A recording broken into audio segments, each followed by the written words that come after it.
if you've got a Makita angle grinder that has a motor that's not functioning, it's smoking, or it could be making loud grinding noises, this could be the brushes that's causing the issue. So this video will show you how to actually remove the brushes and replace them. So the Makita angle grinder has a brush on each side underneath these caps. First things first is to remove the top cap, and underneath will be a screw cap. Unscrew these screw caps, and then underneath the screw caps will be where the brushes are.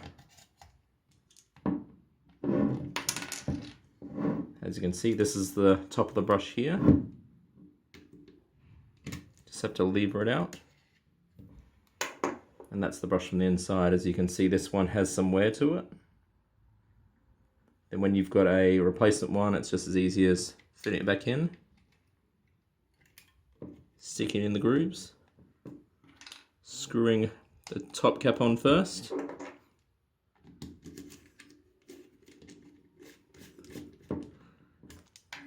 and then pushing in the last cap on top there. And then it's just repeating the same on the other side. You want to do them both at once just to make sure it fixes the issue, and hopefully this helps. Thanks for watching.